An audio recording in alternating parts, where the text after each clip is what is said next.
उत्तर प्रदेश के एक छोटे से गांव रामपुरा में लगातार 2 साल से बारिश नहीं हुई थी।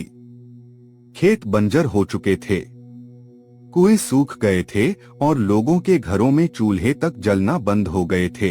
इसी गांव में रहता था एक गरीब युवक राघव। उसके घर में उसकी बूढ़ी माँ के अलावा कोई नहीं था।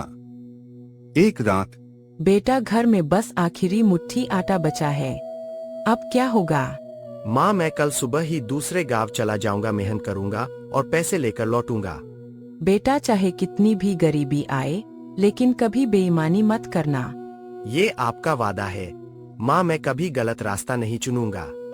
अगली सुबह राघव एक छोटा सा झोला लेकर पैदल निकल पड़ा। 3 दिन तक चलता रहा।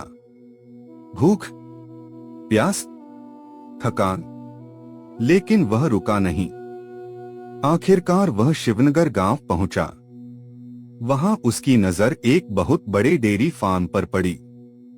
फार्म का मालिक था धर्मवीर चौधरी। मालिक, मुझे काम चाहिए। काम आसान नहीं है। ठीक है, मेरे पास 70 गाय और 40 भैंस है। सुबह 4 बजे उठना होगा, सभी को चारा देना होगा, पानी पिलाना होगा, गौशाला साफ करनी होगी। अगर कोई जानवर बीमार हो जाए तो उसका इलाज भी कराना होगा। महीने के आखिर में 7,000 रुपए मिलेंगे। रहना और खाना मुफ्त रहेगा। राघव बिना सोचे तैयार हो गया। पहला दिन, सुबह 4 बजे। बाकी मजदूर अभी सो रहे थे, लेकिन राघव काम में लग चुका था। वह हर गाय का नाम याद करता, उन्हें प्यार से सहलाता। जानवर भी उसे पहचानने लगे। कुछ दिन बाद एक मजदूर बोला, अरे राघव, इतनी मेहनत क्यों करता है? मालिक को क्या फर्क पड़ता है? राघव मुस्कुराया।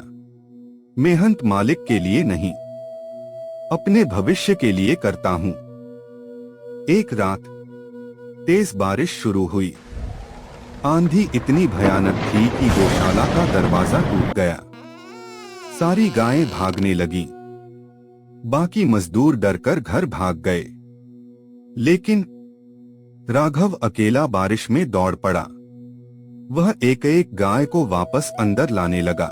कीचड़, बारिश, अंधेरा, लेकिन उसने हार नहीं मानी। सुबह तक उसने लगभग सभी जानवर बचा लिए। जब धर्मवीर चौधरी पहुंचे, उन्होंने देखा राघव पूरा भीग चुका था। उसके हाथों से खून निकल रहा था, लेकिन सभी जानवर सुरक्षित थे। धर्मवीर की आंखें भर आईं। उन्होंने पूछा, तुम भागे क्यों नहीं? अगर मैं भाग जाता तो ये बेजुबान जानवर मर जाते। धर्मवीर कुछ देर चुप रहे, फिर बोले, आज से तुम मजदूर नहीं, मेरे बेटे जैसे हो। कुछ महीने बाद राघव की ईमानदारी पूरे गांव में मशहूर हो गई। धर्मवीर ने उसे डेयरी का मैनेजर बना दिया। अब उसकी तनख्वाह 25,000 रुपए हो गई। एक दिन राघव अपनी माँ को लेने अपने गांव पहुंचा। माँ उसे देखकर रो पड़ी। बेटा, मैंने कहा था ना, ईमानदारी कभी खाली नहीं जाती। राघव मुस्कुराया, लेकिन कहानी यहीं खत्म नहीं हुई। धर्मवीर बूढ़े हो चुके थे। उनके अपने बेटे शहर में बस चुके थे। कोई भी डेयरी संभालना नहीं चाहता था। एक दिन उन्होंने पूरे गांव के सामने घोषणा की, आज से इस डेयरी का मालिक राघव होगा। पूरा गांव तालियों से गूंज उठा। राघव की आंखों में आंसू आ गए। गरीबी इंसान की पहचान नहीं होती। पहचान होती है उसकी मेहनत, उसकी ईमानदारी और उसके कभी हार न मानने वाले हौसले की।